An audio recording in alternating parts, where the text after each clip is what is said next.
안녕하세요. 확인 국어의 문명 교수입니다. 자, 지금부터 7급 해설 강의를 시작하도록 하겠습니다. 자, 그런데 7급 국어 시험이 사실은 올해가 이제 마지막이고 내년부터는 이제 국어는 필세 시험으로 바뀌게 됩니다. 필세 시험은 지금의 기존에 하고 있었던 공법하고는 좀 달라요. 그렇기 때문에 그 부분은 나중에 추후 설명을 한번 해보도록 하겠고요. 오늘은 해설 강의를 하는데 그럼 누구를 대상으로 해설 강의를 하느냐? 9급을 준비하시는 분들을 위한 해설 강의를 진행하도록 하겠습니다. 공교롭게도 국가직 시험 문제와 7급 9급 시험과 국가직 7급 시험의 문제의 유형과 분포가 거의 비슷했어요. 차이점이 있다면 선지의 내용이 좀 어려웠고 지문의 내용이 어려웠고 문제가 비문학 같은 경우는 추론용이 나오면서 좀 많이 부담을 줬어요. 그래서 이제 앞으로 우리 9급 시험도 이와 같은 형태로 변할 거라는 생각을 해요. 이거보다 조금 쉽긴 하겠지만 그래서 9급 학생들이 어떻게 대비해야 될까를 중심으로 수업을 진행해 나가도록 하겠습니다. 그래서 풀이와 함께 어떻게 앞으로 나아가야 될지 공부법도 설명하는 그런 시간을 갖도록 하겠습니다. 자, 지금부터 해설 강의 시작하도록 하겠습니다. 먼저 불규칙 활용이죠. 사실은 지금 9급에서 문제가 나오는 문법 문제는 거의 나오는 형태가 툴이 정해져 있는 것 같아요. 이게 최근 한 2년, 3년 동안 그런 형태가 됐고 낯선 형태가 나오지 않고 일반적인 형태가 문제가 나와요. 그래서 이제는 제가 해설 강의 할 때도 해설 강의 이제 그 기출 강의 할 때도 그리고 모의고사 강의 동영 모의고사 강의할 때도 이렇게 나와요라고 말할 수 있을 것 같아요. 예전에는 국가직 시험에서는 이런 말을 쓰진 않았는데 작년 제가 예언 모의고사 하면서부터 이렇게 나올 거예요 라고 얘기를 해요. 그럼 그대로 나오더라고요. 그래서 제가 이 해설 강의를 하면서도 이제 앞으로 준비하실 때의 방향을 말씀을 드릴 테니까 잘 듣고 준비한다면 좀 도움이 되지 않을까라는 생각이 듭니다. 자, 용어는 항상 시험 문제에서는 용언이 되게 많이 나오죠. 용언이 문제가 품사에서는 용언이 나오는 형태를 본다면 보통 일반적으로 이렇게 규칙, 불규칙에 관련된 내용, 그러니까 활용적인 측면의 문제가 많이 나와요. 그래서 규칙, 불규칙에 대한 내용이 나오고 두 번째는 동사와 형용사에 대한 구분을 하는 것, 그 다음에 본용언과 보조용언에 관련된 내용,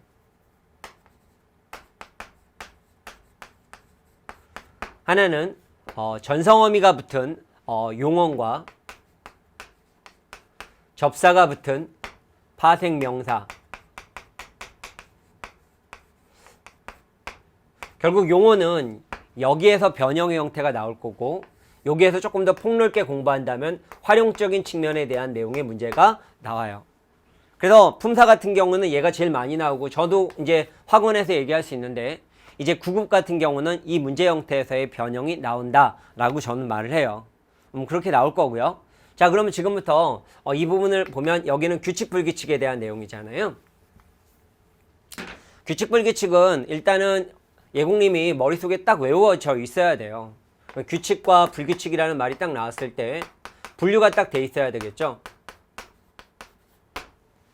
그럼 규칙 같은 경우에는 일단 뭐가 있냐면 리을 탈락 같은 경우랑 그 다음에 의탈락 같은 경우가 있어요. 불규칙에서는 어간이 있고 어미가 있고 어간어미가 있고 제가 왜 이렇게 정리하냐면 예공님한테 정리하라는 얘기를 하는 게 아니라 이렇게는 정리가 돼 있어야 돼요. 어간에는 몇 개가 있었나요? 디귿, 비읍, 시옷, 르, 우 불규칙이 있었고요. 어미에는 뭐가 있었나요? 여, 러, 오 불규칙이 있고 어간어민 히읗. 이게 예공님의 머릿속에 딱 일단 기본적으로 나와 있어요. 이거 설명하진 않을 겁니다. 이게 나와 있어야 돼요. 공부를 하시려면. 그 다음에 이제 여기에서 이제 포인트를 준비한다면 항상 이렇게 규칙 불규칙일 때는 모음의 어미를 넣어보는 거죠. 모음의 어미. 어간에다가. 그래서 자음일 땐 규칙인데 모음의 어미를 붙일 땐 불규칙이 되는 거죠. 그럼 흘렀다 일단 기본형이 뭐예요? 흐르가 되겠죠. 거기다가 어시 만나게 된 거잖아요.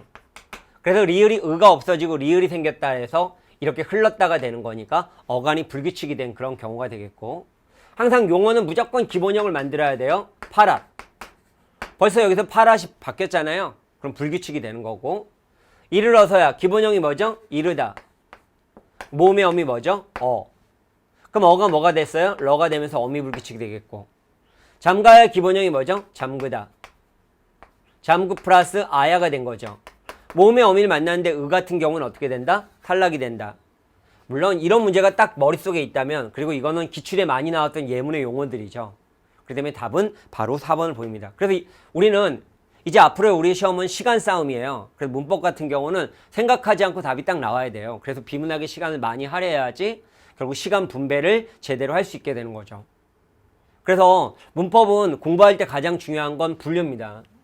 그래서 저는 수업할 때 항상 이걸 암기시키고 엑서사이즈를 많이 연습시켜요. 그래서 예국님 앞으로 공부할 때 예국님은 제 수업을 듣는 분이니까 이런 식으로 준비를 잘 하셔서 정리한다면 아마 좀 문법은 편하게 풀지 않을까 이렇게 봅니다. 그래서 문법을 정리할 땐 분류해서 좀 정리했으면 좋겠습니다. 2번 다이어죠. 의미론에서 문제가 나오는 것은 제일 많이 나오는 게 바로 다이어예요. 그리고 의미 관계. 동의어냐, 상하관계냐, 반의관계냐, 그 다음에 유의관계냐. 이거랑 하나 더 한다면 의미의 중의성 뭐 이 정도가 문제로 많이 나오죠. 그리고 의미로는 문제가 많이 나오는 편입니다. 자, 이제 문맥에서 해결을 해야 되겠어요. 일단 의심하는 눈으로 나를 쳐다봤다. 여기서 얘기한 눈이라고 하는 건 어떤 표정을 얘기를 하고 있고, 여기 나뭇가지에 싹이 돋은 거죠. 그러니까 이 단어는 다른 단어예요. 그래서 음만 갖고 다른 단어이기 때문에 이런 걸 뭐라고 해요? 동음이어라고 하고요.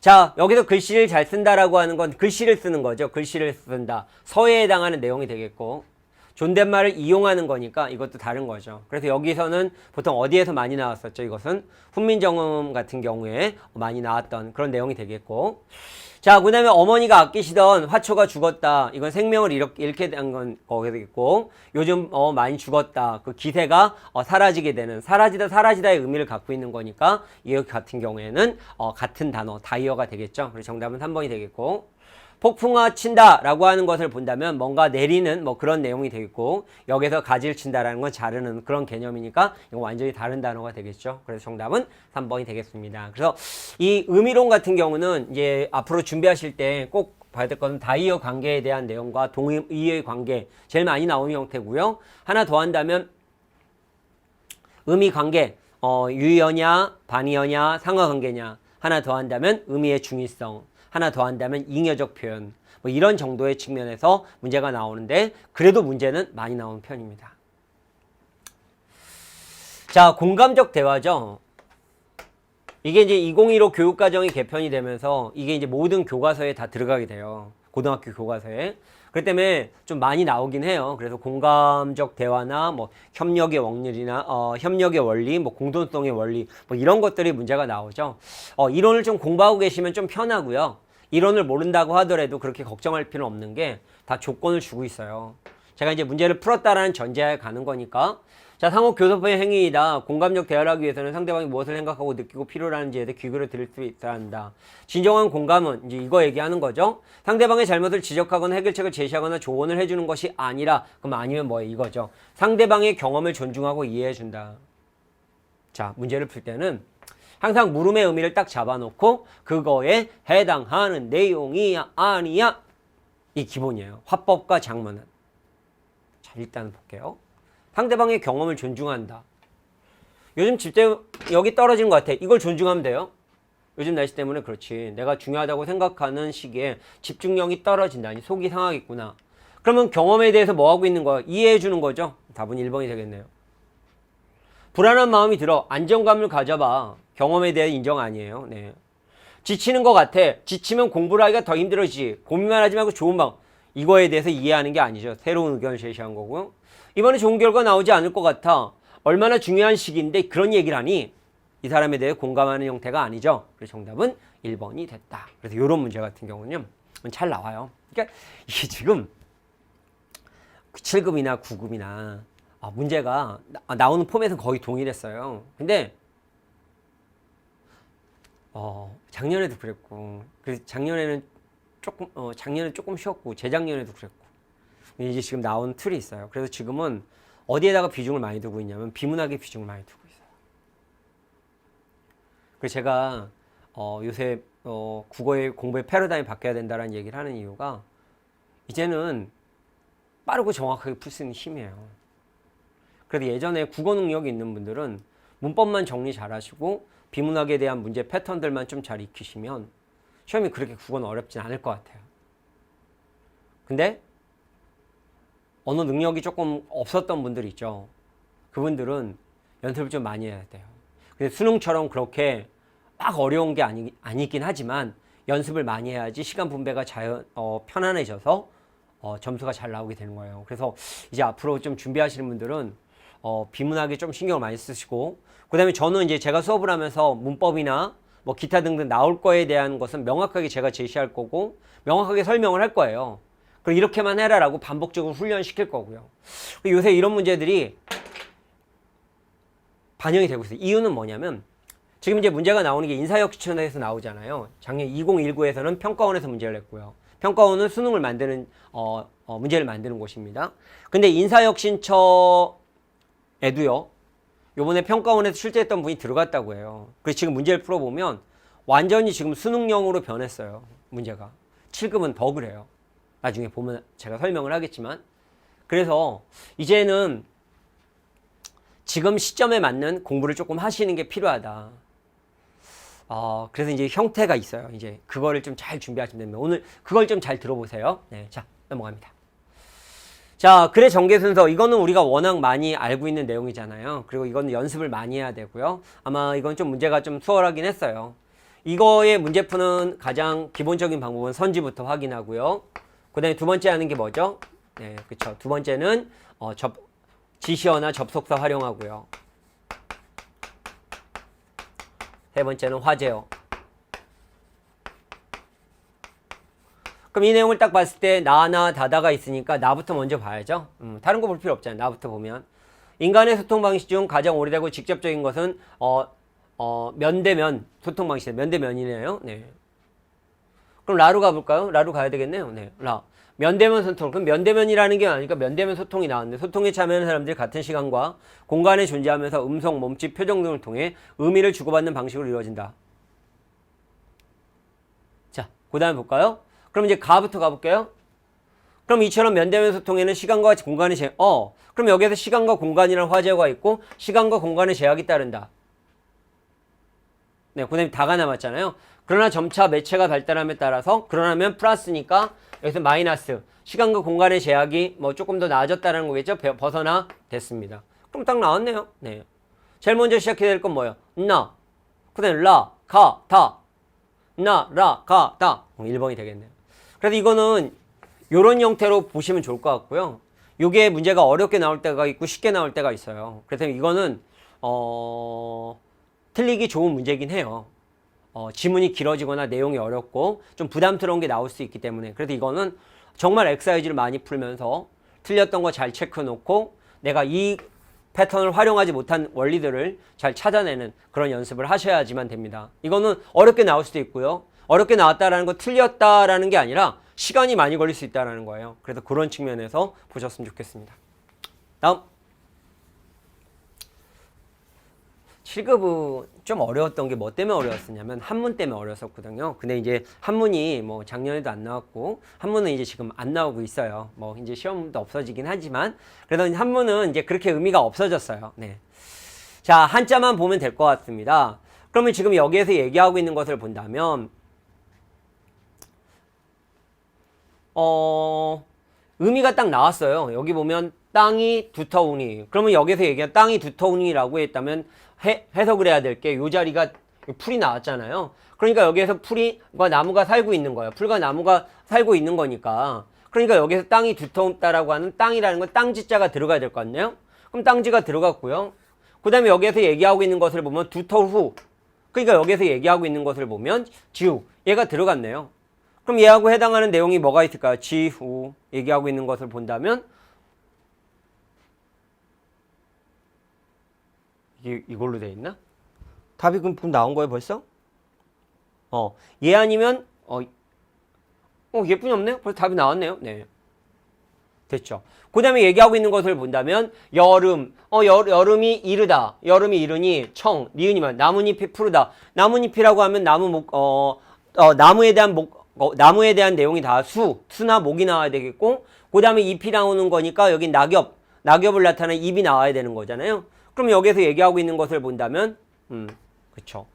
수업 됐네요. 그러니까 여기서 얘기한 가을은 서늘하요. 그러면 여기서 얘기하고 있는 것을 보면 가을은 서늘하다. 그럼 가을추 나오는 거니까 정답은 몇 번이 되겠습니까? 네, 정답은 2번. 출량이 되는 거니까 답은 2번이 되겠습니다.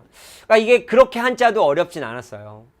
9급을 준비하시는 분들은 한자는 하셔야 돼요. 근데 너무 많잖아요. 그래서 주로 이제 시간은 한자는 뭐 계륵과 같긴 해요. 그렇지만 좀 준비하셔야 될 건 어디에다 좀 준비를 하셨으면 좋겠냐면 기출 한자를 좀 주로 많이 준비하셨으면 좋겠고, 그 다음에 하나 더 한다면 한자 성어에 나와 있는 한자로 좀 준비하시면 좋을 것 같아요. 그러니까 예를 들어서 한자 성어 맨 처음에 한자 성어의 뜻을 외우고요. 그 다음에 도금하는 과정에 도금하잖아요. 도금 한자를 갖고 도금하는 과정에서 그 뜻을 같이 생각해서 보면 어차피 우리가 한자 성어의 의미를 알았기 때문에 그 한자를 도금하면서 옆에 있는 뜻을 본다면 쉽게 더 익숙해지게 되는 거니까 적어도 한자 성어에 나와 있는 한자와 그 다음에 두 번째 기출 한자 정도는 좀 봐주셨으면 좋겠다. 이렇게 보시면 되겠어요. 자, 견해어입니다. 이제 문학인데요. 문학은 지금 어디에서 나오고 있냐면 2015 고등교육과정. 그래서 요번에 나와 있는 여기 문학작품 모든 게 전부 다 어디 그 확인국어 교재 문학교재에 다 나온 작품들이에요. 네.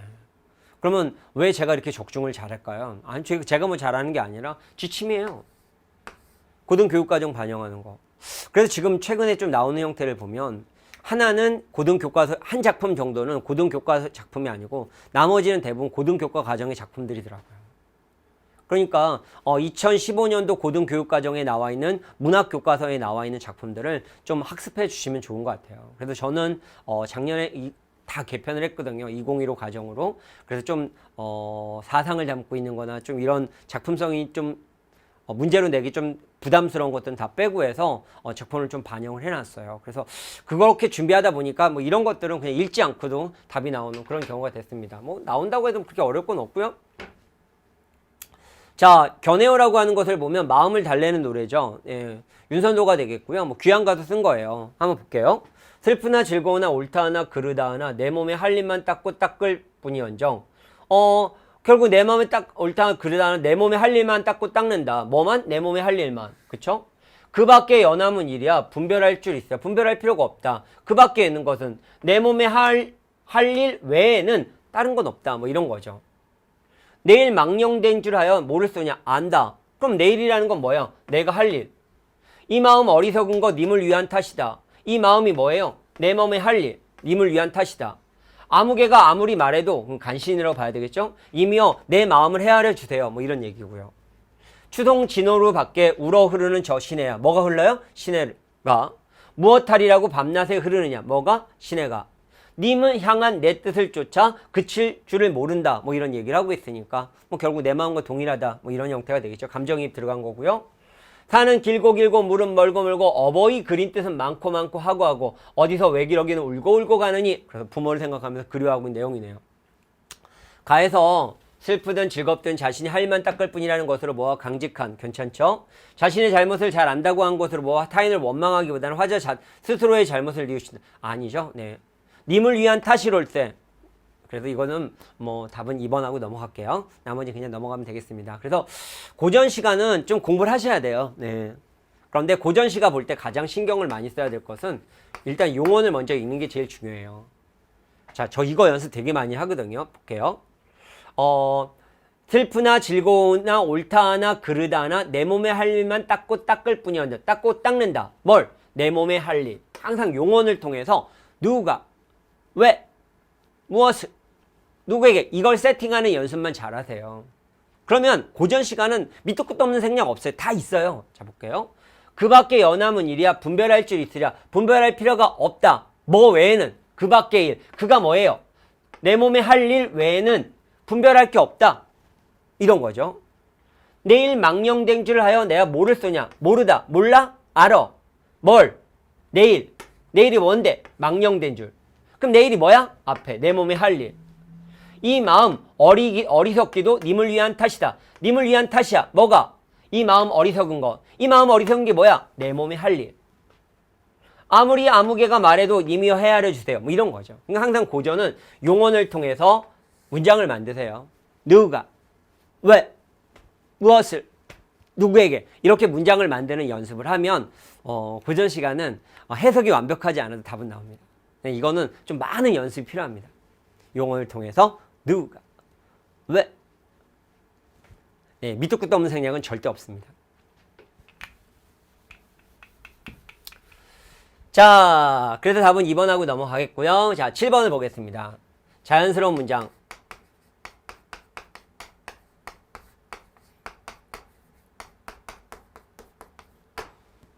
이거요.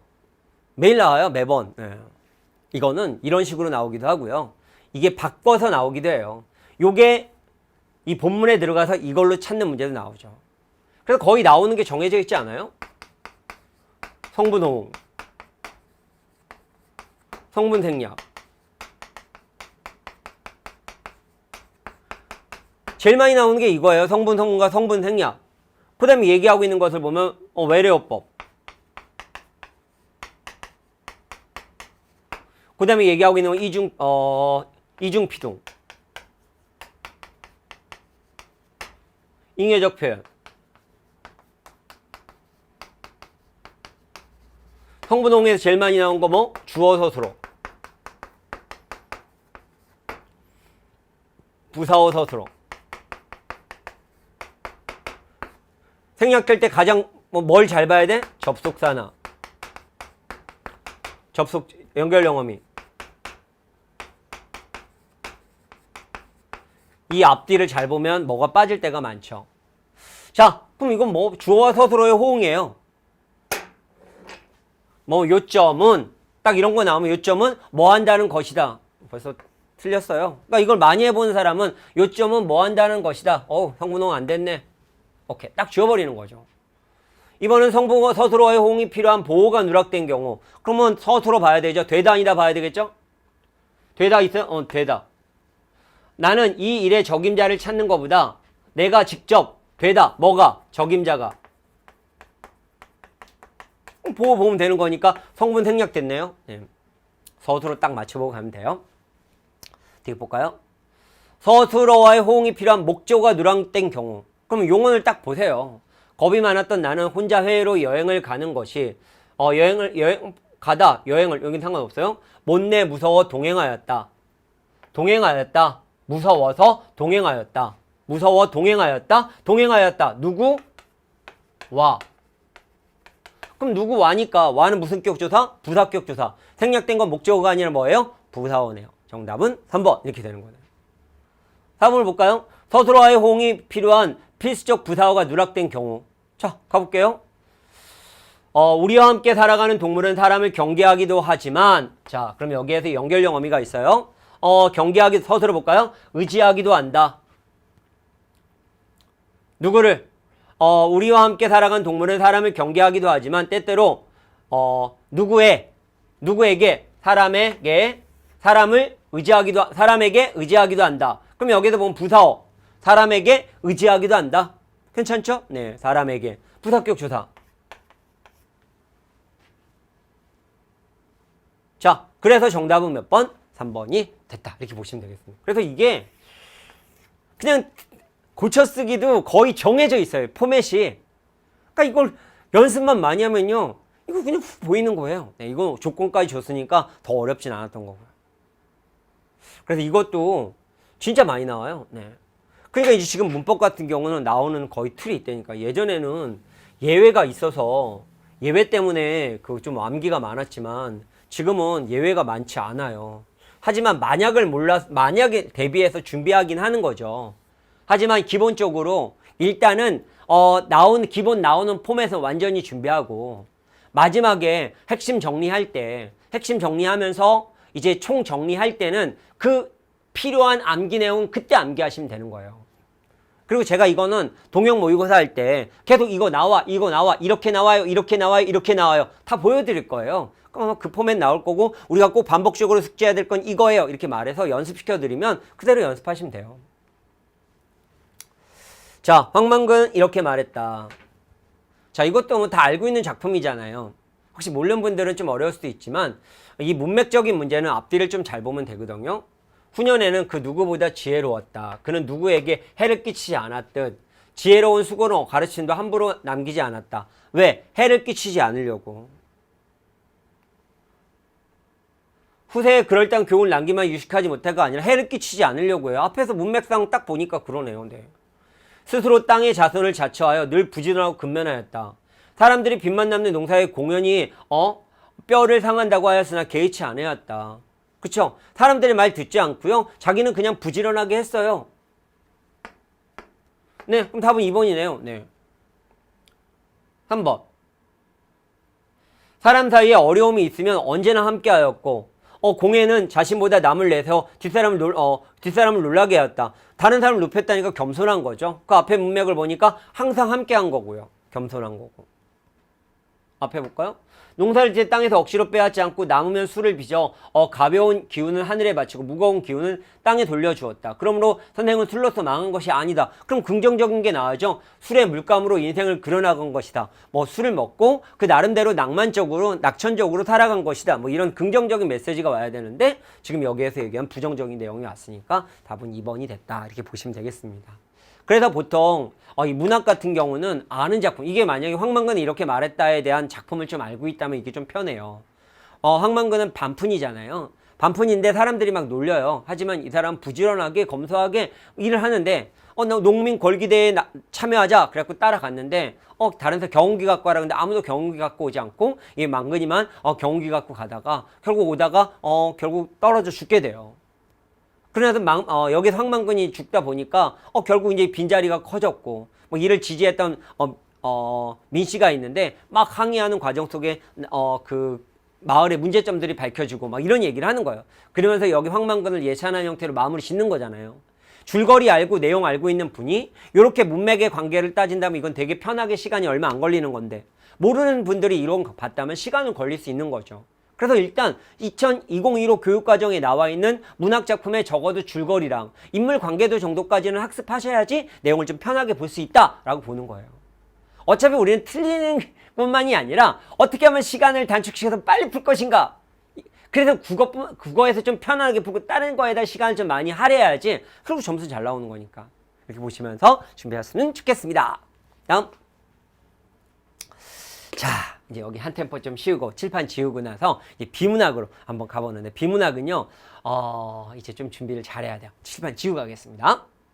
네, 이제 비문학을 좀 설명을 하려고 해요. 비문학은 지금 문제가 9문제 정도가 나온 거예요. 그러니까 물론 화법 작문까지 합해서 9문제가량이 나왔고 이거는 9급에서도 그렇게 나왔거든요. 근데 이제 9급과 조금 차이를 본다면 내용이 좀 부담스러웠고 9급 같은 경우는 선지가 본문에 있는 말 그대로 나왔는데 여기는 이제 추론하는 문제가 한 4개 정도가 나왔어요. 그러니까 그 문제가 조금 어려워졌는데 사실 기존의 수능형이라고 보시면 될 것 같고요. 근데 요번에 9급 같은 경우는 문제가 너무 쉬웠어요. 그래서 아마 제가 보기에는 여기에 나와 있는 형태가 한두 문제 정도는 아마 그 9급으로도 들어가지 않을까 이렇게 예상을 해봐요. 그렇기 때문에 비문학은 좀 연습을 많이 하셔야 되는데 제가 간략하게 말씀만 드릴게요. 비문학은 보통 문제를 내는 게 4가지 형태로 문제를 만들어요. 그러니까 어떤 게 만드냐면 개념을 가지고 변형을 하거나 아니면 두 번째는 문단의 중심 내용 아니면 주제 아니면 비교 뭐 이런 형태를 가지고 문제를 만들거든요. 이건 여기는 해설 강의니까 이거에 대한 자세한 설명은 하진 않겠지만 제 수업을 듣고 계셨던 분들은 무슨 말인지 알 거예요. 보통 출제의 원리를 본다면 이런 걸 가지고 변형을 하는 거예요. 자, 그러면 제가 항상 얘기를 하는 게 문제 실력을 늘리기 위해서는 처음에는 그냥 모의고사 속도, 시험 보는 속도로 풀고 그리고 답을 맞히지 말고 두 번째는 지문을 통해서 문제가 나올 걸 예상하는 연습을 하고 선지를 보면서도 답만 잡는 게 아니라 지문에 있는 말을 어떻게 변형됐는가를 분석해보는 연습을 하라고 많이 말을 해요. 자, 그럼 한번 지문을 보고 한번 문제 나올 걸 한번 예상을 한번 해볼게요. 영문자와 달리가 나오면 비교가 되는 거거든요. 달리 한글은 여러 가지 자모를 조합하여 근자를 만들기 때문에 그러면 여러 가지 자모를 조합하여 글자를 만드는 거예요. 여러 가지 자모를 통해서. 그럼 다시 말해서 영문자는 여러 가지 자모를 조합해서 만든 거예요? 아니요. 아니죠. 여기까지 생각이 들어간 분들이 있고 여기까지 생각이 못 들어간 분들이 있어요. 그러니까 얘가 문제로 나올 거라고 일단 좀 저는 봐요. 다양한 인코딩을 생각할 수 있으며 그만큼 그동안 많은 논의가 있었다. 한글의 코딩 방식, 다시 말해 컴퓨터에서 한글 구현 방식은 이제 한글에서 조합형과 완성형이 있다. 그러면 핵심 내용을 뭐냐면 한글 구현 방식에 대해서 얘기하고 있는 거예요. 그럼 얘네들이 이제 VS가 되는 거죠. 그래서 조합형은 한글의 자모에 일련의 코드를 할당하고 자모에 일련의 코드를 할당하는 거죠. 이를 불러와 조합하여 글자를 구현하는 방식임에 반해니까 또 뭐가 돼요? 비교가 되겠죠. 완성형은 이미 만들어진 그 자체에다가 각각의 코드를 할당한다. 만들어진 글자에다가 코드를 할당한다. 이런 얘기를 하고 있으니까 여기서 문제가 나올 것은 영어와 한글에 대한 VS, 한글의 구현 방식 조합원과 완성형에 대한 VS. 얘가 문제를 어떻게 변형해서 만들 것인가? 이제 이거에 대한 고민을 하면 돼요. 그래서 나중에 선지를 볼 때 이게 이렇게 변형이 됐구나. 이렇게 변형이 됐구나. 이렇게 변형이 됐구나. 이 사고를 연습을 하셔야 됩니다. 그냥 문제를 풀고 맞았네 틀렸네 왜 틀려서 안 변해요. 우리가 고등학교 때 우리 공부해 보셨잖아요. 그렇게 기출문제 많이 풀어도 점수가 변해요? 별로 안 변하죠. 왜냐하면 사고를 바뀌어야 되는데 문제만 푼단 말이에요. 그러면 이런 말 들어보셨죠? 모든 답은 어디에 있다? 지문에 있다. 누가 몰라요? 근데 그게 안 되는 거거든요. 그러려면 어떻게 해야 돼요? 지문에서 선지를 사고하는 연습으로 이 사고 패턴을 바꾸셔야 돼요. 그러려면 그걸 어떻게 해야 되냐면 계속 집요하게 고민을 해야 되는 거지 한두 번 한다고 만들어지는 건 아니에요. 알겠죠? 네, 자 그럼 한번 가볼게요. 조합형으로는 조합형 또 나왔네요. 한글의 구성 원리에 따라 19개의 초성과 21개의 중성 그리고 28개의 종성을 조합해 나올 수 있는 이걸 표현할 수 있다.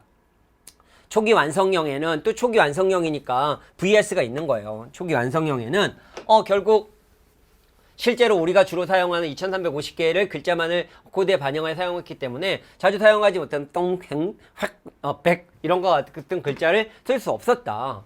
그래서 이를 보완하기에 확장 완성형 VS가 또 되는 거죠. 이래서 유니코드 2.0이 개발되었고 유니코드 2.0은 조합형에서 구현할 수 있는 이거 지금 조합형 플러스가 되겠네요. 근데 각각 포함하고 있으면 각각의 자모 또한 포함하여 조합할 수 있다. 그러니까 얘가 제일 많네요. 네.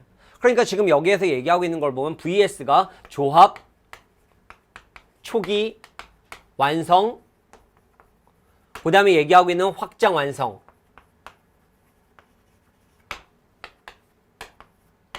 여기서 이제 문제가 거론이 되는 거예요. 그럼 얘가 이제 문제를 어떻게 나올까 제가 이제 수업하면서 너무 궁금해.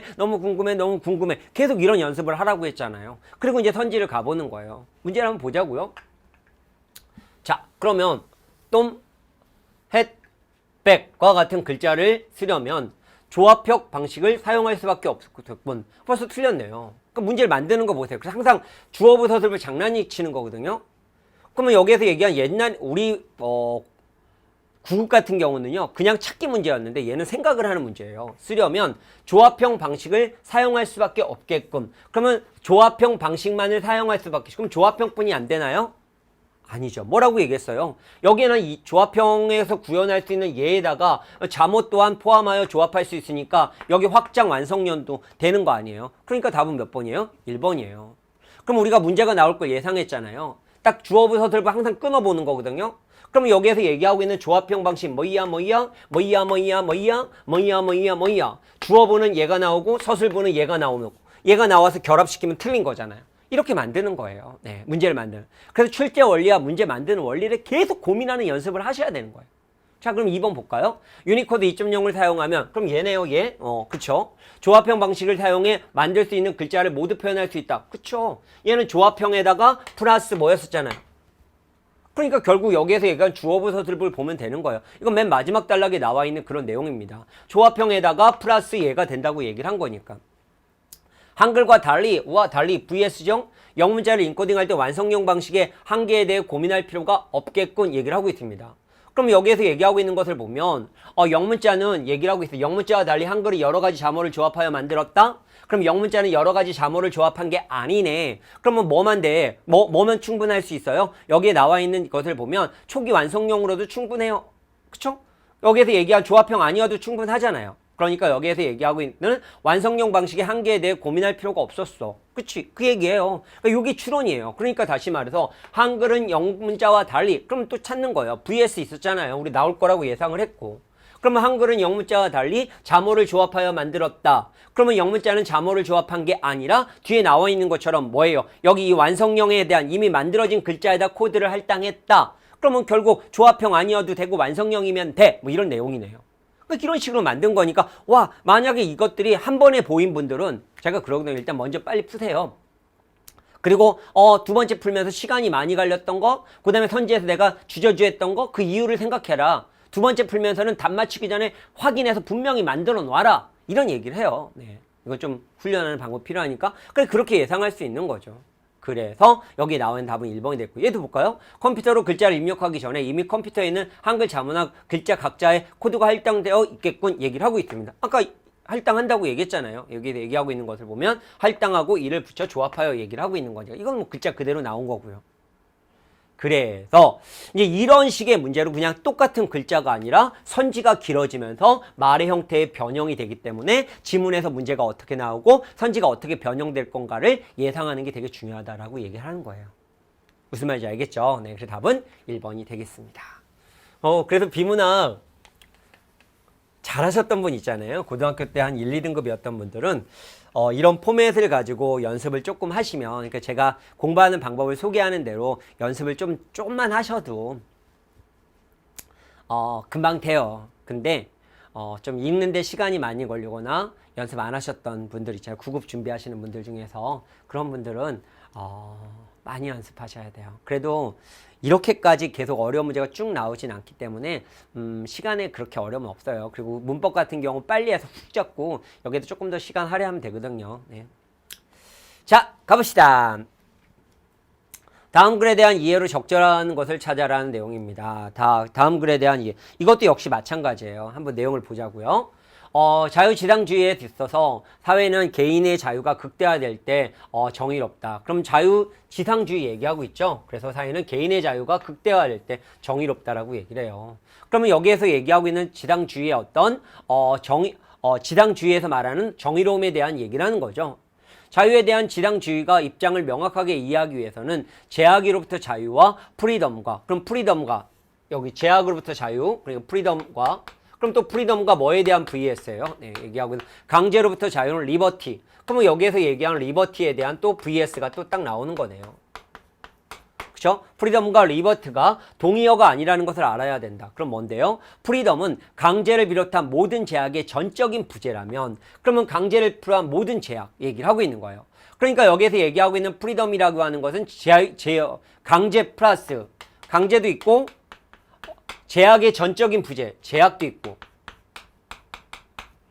리버티는 특정한 종류의 구속인 강제의 부재. 그 여기서 얘기하는 건 구속, 강제, 뭐 이런 거네요. 뭐 요런 거의 차이가 된 거예요. 자, 그럼 VS가 나왔어요. 특정한 종류의 일반적으로 강제는 물리적 힘을 직접적으로 행사하거나 강제에 대한 개념, 피해를 주겠다고 위협하는 형태로 나타난다라고 얘기를 한 거죠. 그러니까 얘네들이 분명히 문제를 나올 거고 주어부 서술부의 병언 장난치겠죠. 그래서 설명은 딱 하고 프리덤이 들어가거나 설명은 딱 하고 얘기하고 리버더가 들어가거나 얘기하고 있는 리버티가 들어가거나 뭐 이런 형태가 되는 거죠. 네, 됐죠? 네, 그다음 프리덤과 리버티가 동의할 수 없는 이유가 뭔데요? 다음 사례에 잘 드러난다. 일부 국가의 어떤 시민은 특정 도시에 생활하고 일하기 위해서 정부의 허가를 받아야 한다. 이때 정부는 법률에 복종하지 않을 경우 피해를 주겠다고 위협하거나 직접 물력을 행사해. 그럼 이건 강제네요. 강제. 행사에 해당 시민의 자유를 제한할 수 있다. 이와 달리, 그럼 달리면 또 VS네요.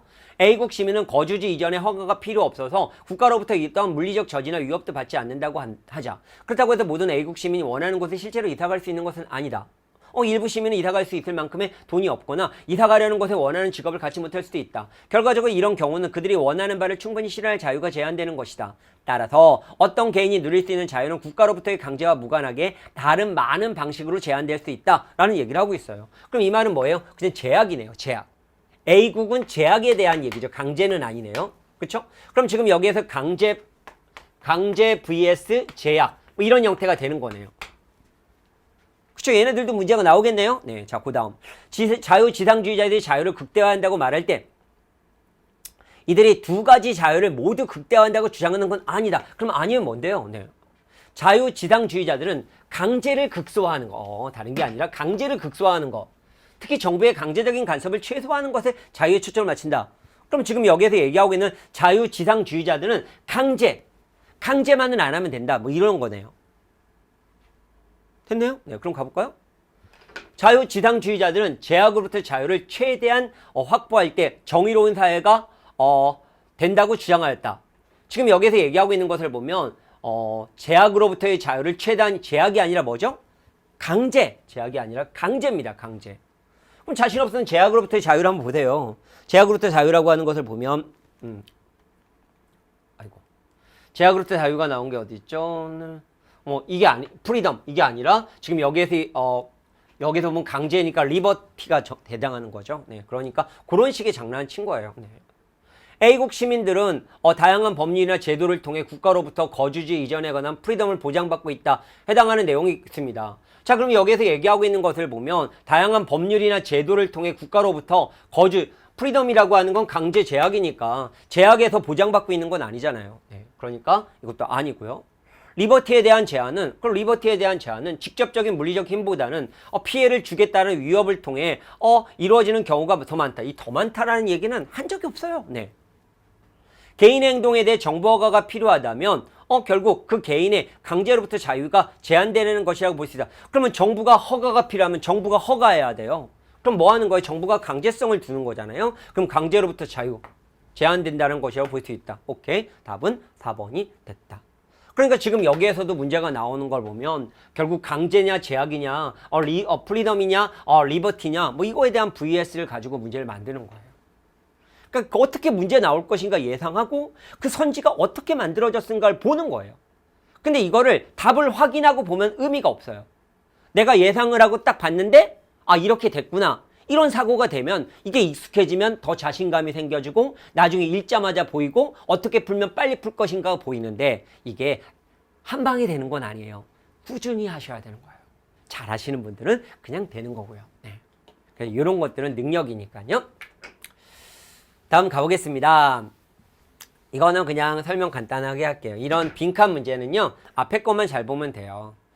그러나 법률상 인품을 논의하여 세 등급으로 구별한 것은 후천적인 학식의 환경과 지각의 계층에 따른 것이기 때문에 교화가 넓게 베풀어지는 정도에 따라 범죄 건수가 줄어들고 있다. 그러면 이를 통해 뭐예요? 교화를 통해서 결국 교화를 통해서에 관련된 내용이 나와야 되는 거니까 교화 이거 있네요. 그 답은 3번하고 이건 넘어가도록 하겠습니다.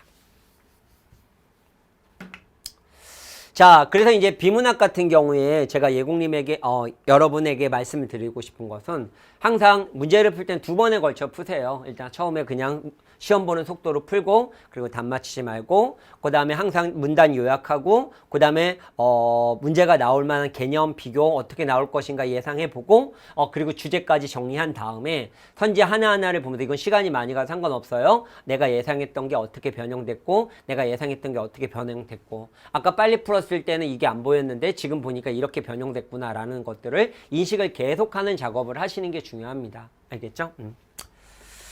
자, 백석의 여성입니다. 백성의 여성하면 대표적으로 나오는 게 구성이에요.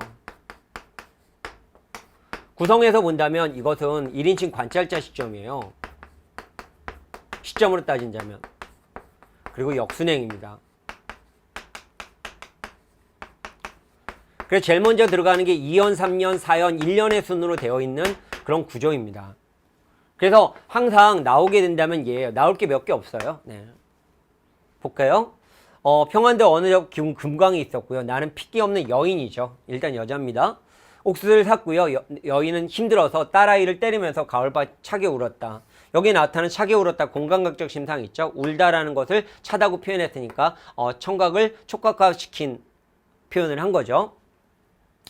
일벌같이 나아간 지아비 기다려 10년이 갔다. 10년 동안 혼자 뼈 빠지게 자식을 키웠어요. 그래도 그 여자가 산 이유는 자식 때문에 살았죠. 그런데 그 딸이 지금 죽었습니다. 그래서 산공도 서럽게 오는 슬픈 날이 있었고요. 산절의 마당 구석에 여인의 머리오리가 눈물방울같이 떨어진 겁니다. 지금 뭐가 되는 거죠? 여승입니다. 그래서 이제 여기 여승이 나오죠. 여승은 합장하고 절을 했습니다. 그 여인에게서 쓸쓸한 냄새가 났습니다. 쓸쓸한 낯이 옛날처럼 늙었습니다. 나는 불경처럼 좀 서럽게 느껴졌습니다. 내가 여승을 관찰하면서 글을 쓰게 되는 그런 내용입니다.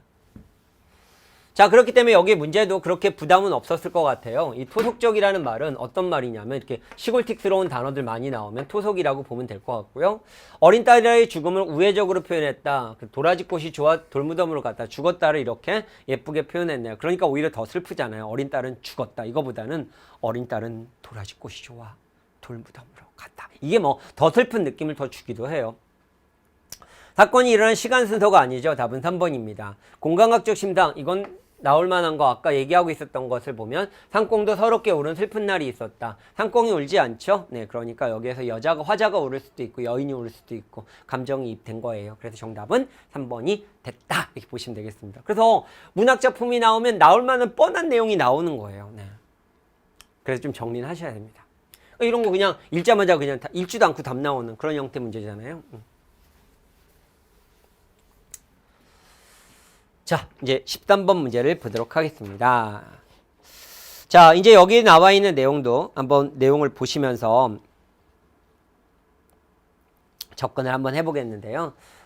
로컬 푸드는 1차적으로 일정한 지역을 기준으로 해당 지역에서 생산되는 농식품을 의미한다. 그럼 로컬 푸드에 대한 개념이 나왔어요. 일정한 지역을 기준으로 해당 지역에서 생산되는 농식품입니다. 로컬 푸드를 물리적으로 아는 것이에요. 물리적으로 거리로서 구체적으로 규정하는 경우 좁게는 좁게가 나왔죠. 1번이에요. 반경 50km. 이렇게 되겠고요. 그렇다고 해서 로컬 푸드가 그 정도의 물리적 거리나 농촌을 중심으로 한 지역사회의 농식품에 국한되는 것은 아니다. 그러면 뭔데요? 플러스가 있죠. 일본은 행정구역을 중심으로 로컬 푸드를 규정하는다. 일본은 또 행정구역 중심으로 내에서 생산되는 농식품으로 확대하기까지 한다.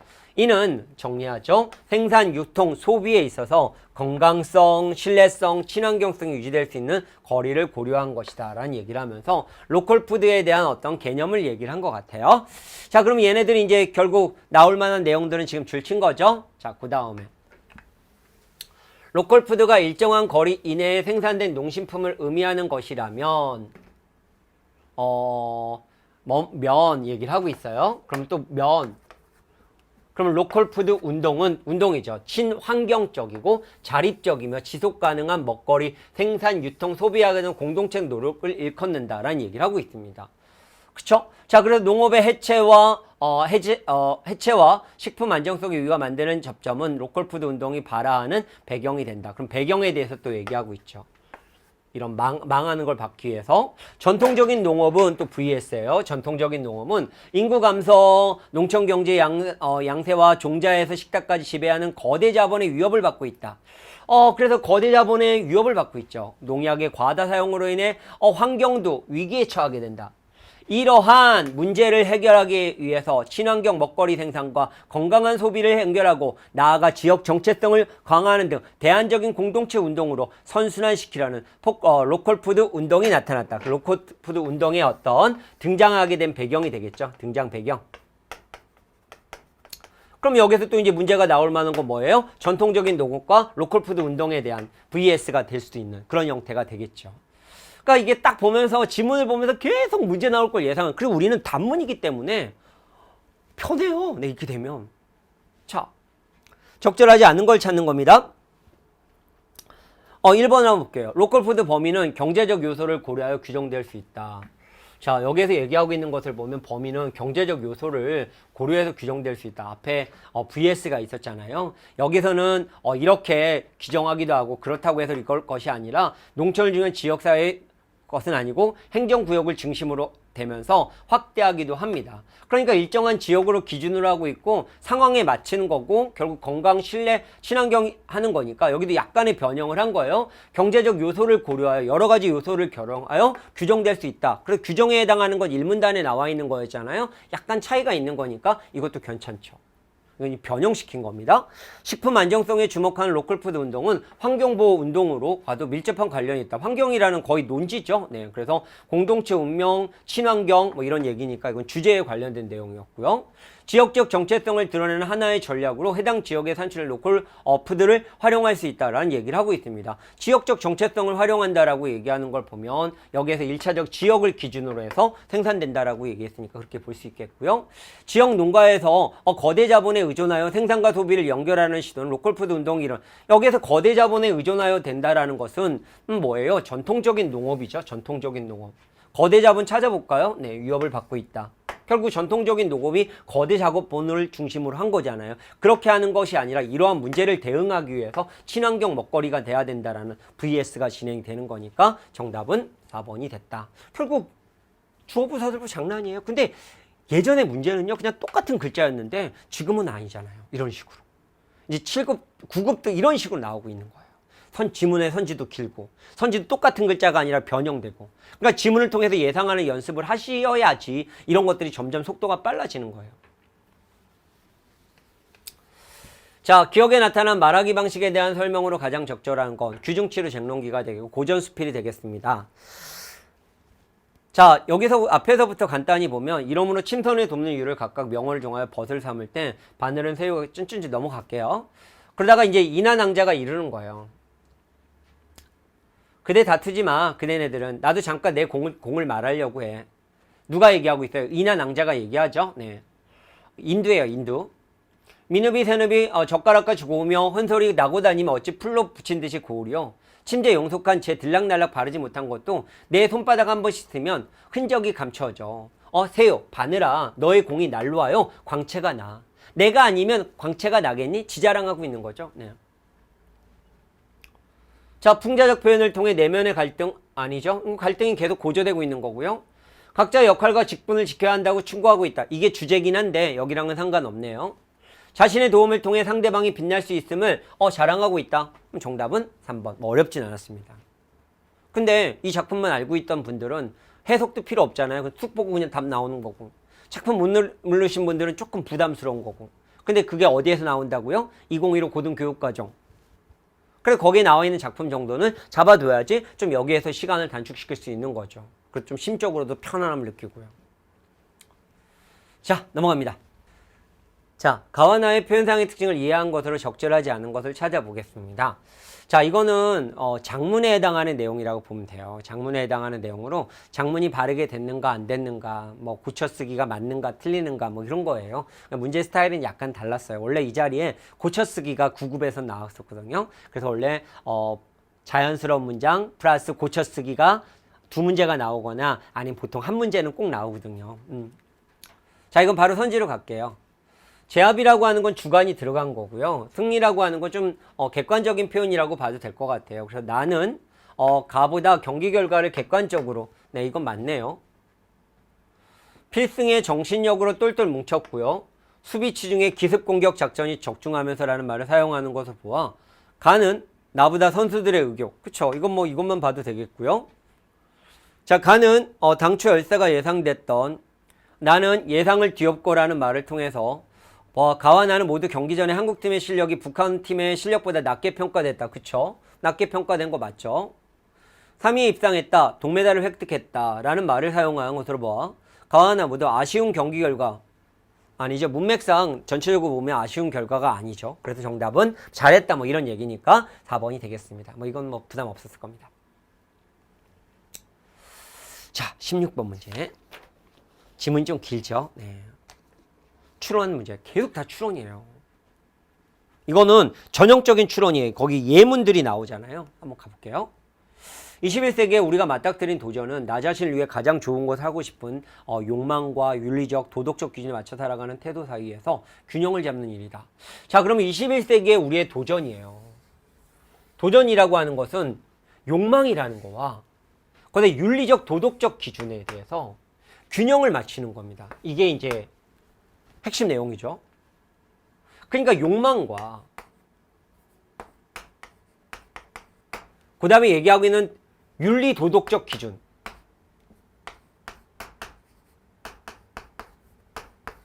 균형, 이걸 잘 해나가야 된다, 뭐 이런 얘기네요. 자, 그래서 나를 위해 물건을 사고 싶은 충동이 부수적으로 어떤 피해의 원인을 제공하지 않는지 확실히 따져보는 것. 그쵸? 그러면 충동이라고 하는 건 욕망, 피해를 주지 않는 거니까 윤리, 도덕, 그 따져보는 것, 균형, 뭐 이런 거네요. 나 자신에게 가장 좋은 일을 하는 행동이 상태계와 다른 사람들에게 어떤 피해도 입히지 않도록 노력하는 것. 계속 똑같은 말. 나에게 이익되는 선택을 하고자 하는 욕망과 다른 사람을 돕고자 하는 욕구를 결합하는 것. 이것들이 바로 이기적 이타주의 자세이다. 그러면 개념이네요. 이게 바로 뭐예요? 이기적 이타주의. 개념은 문제예요. 네, 그렇죠. 우리는 자긍심을 충족하려는 과시적 소비가 이끌었던 소비의 시대에서 더 신중하게 소비하는 이기적 이타주의 시대로, 그러면 VS가 되겠죠? 과시적, 자긍심을 충족하려는 과시적 소비가 이끌었던 걸 봐서 VS, 이제 이기적 이타주의. 그럼 여기서 얘기하고 있는 것을 보면 과시적 소비. 뭐를 위해서? 자긍심 충족.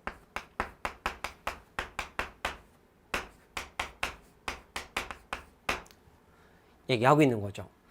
자, 얘기를 하고 있습니다. 자, 그 다음. 이미 몇 세대에 걸쳐 과시적인 소비를 경험했기 때에 사람들은 쇼핑 중독에서 완전히 벗어나거나 흥미로운 물건을 사는 기쁨을 포기하지는 않을 것이다. 포기하진 않을 거죠. 그래서 쇼핑이라는 탐험이 사회와 생활 방식에 제공하는 혜택은 많은 사람의 큰 즐거움을 준다. 자긍심을 높이자는 욕망 또한 언제나 존재할 것이다. 없어지는 건 아니에요. 욕망은 항상 있는 거니까. 그러므로 사람들이 지금보다 쇼핑을 줄일 것 같진 않다. 그러나 앞으로 소비 패턴과 품목은 가치관과 태도 변화가 함께 바뀔 것이다. 그러니까 지금 여기서 얘기하고 싶은 것은 뭐냐면 이 사람이 얘기한 가치관과 태도의 변화를 요구하는 거죠. 왜 썼어요? 태도 변화. 결국 논지예요. 네, 이 사람이. 자, 과시적인 소비는 또 VS죠. 자긍심을 향한 인간의 욕구로 주도되지만 사람들은 이런 소비가 가진 함이나 그 영향에 대해서는 별로 신경을 쓰지 않는다. 그쵸? 그러니까 여기는 얘는 오직 과시적 소비는 자긍심이에요. 다른 건 없어요. 그런데 이기적 이타주의는 개인적 욕구와 사회적 고려 사이의 균형을 똑같은 말이죠. 균형, 모든 사람들이 갑자기 지나치게 동정심이 많아지거나 비정한 자본주의 사회복지사로 바뀌고 있는 것은 아니다. 또한 어떤 구매 시스템에서 다른 시스템으로 갑자기 옮겨가지도 않는다. 이기적 이타주의 소비는 단지 우리가 무엇을 구입하고 어떻게 구입할지를 결정하는 과정에서 새로운 균형, 이게 논지예요. 그러면 결국 뭐예요? 과시적 소비와 이타적 이기주의에 대한 이기적 이타주의에 대한 비교가 되는 거죠. 결국 이 사람은 왜 썼어요? 이거에 관련된 내용이 나오겠네요. 자, 읽어볼까요? 이기적 이타주의, 적절하지 않은 것은 이기적 이타주의 시대에도 소비의 시대와 비교하여 적지 않은 쇼핑행위가 이루어질 것이다. 그쵸? 욕망이 이루어진다고 아까 얘기하고 있잖아요. 네. 쇼핑이라는 탐험에 계속 즐거움을 계속 줄 것이다. 이런 얘기를 한 거니까. 가격 대비 성능 비율을 뜻하는 가성비에 집착한 구입이 이기적 이타주의 소비는 아닐 것 같군. 자, 가성비에 집착한 게 아니라 이기적 이타주의 소비는 어떤 거예요? 욕망과 윤리 도덕이죠. 그러니까 아닐 것 같군. 맞아요. 그럼 개념 변형이에요, 다. 네. 한번. 동물 보호를 위해 가죽 제품보다 면 제품을 쓴다라는 것은 어차피 욕망도 있고요. 윤리 도덕도 생각하는 거죠. 이기적 이타주의. 오케이, 이 개념이에요. 네. 그러니까 이 개념을 갖고 변형한 거예요. 네.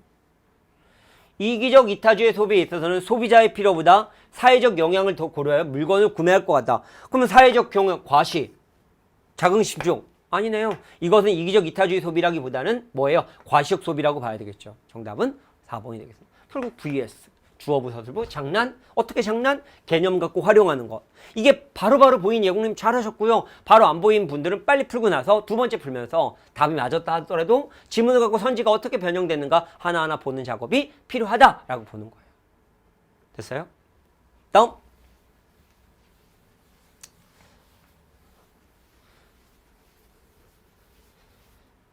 여러 계층이 뭐 계속 쌓인다라는 거죠. 네, 쌓인다라는 거니까 이건 4번하고 넘어갈게요. 이거 어휘적인 측면이니까 넘어갈게요. 네, 문맥에서 보는 거고요. 자, 이제 보면 그 규범 파트에서는 이제 문제 나오는 게 한글 맞춤법 또는 표준어 규정 원칙, 그 다음에 외래어 표기법,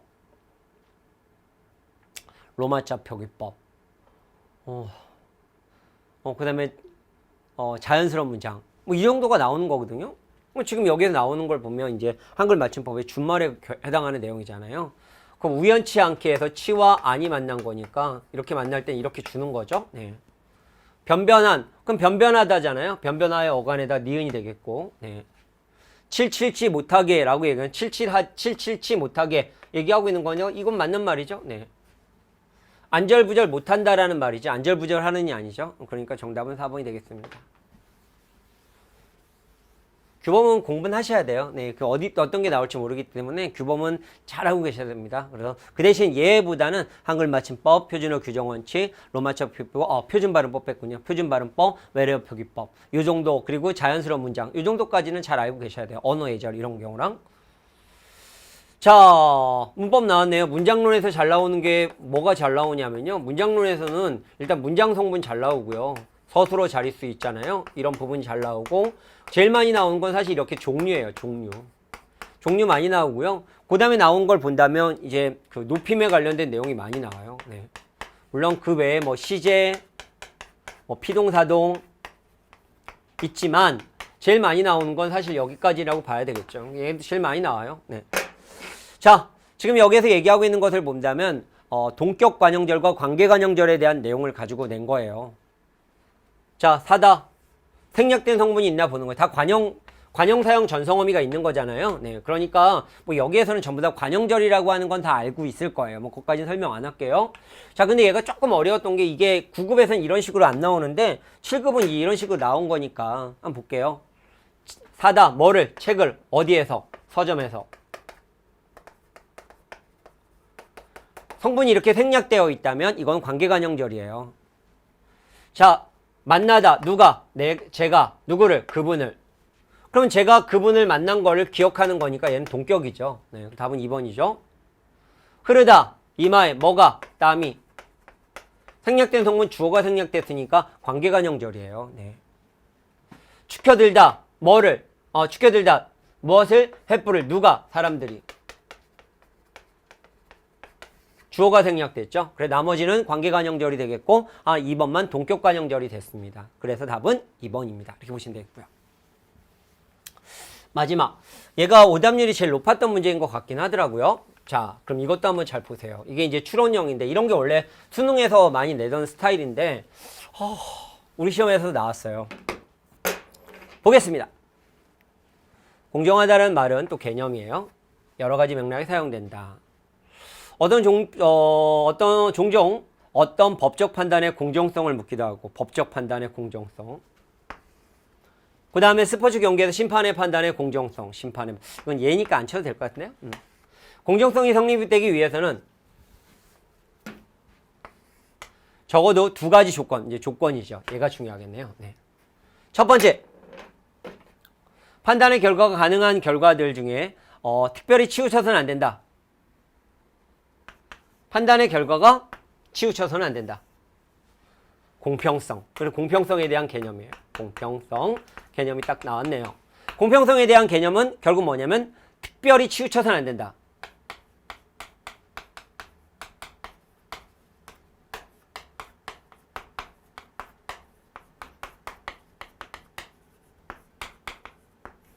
이렇게 됐어요. 자, 그 다음에 얘기하고 있는 두 번째 조건입니다. 독립성. 독립성의 개념 뭐예요? 관련된 판단들이 외적인 것에 의해 영향을 받지 않아야 한다. 그럼 여기서 얘기하고 있는 것은 독립성.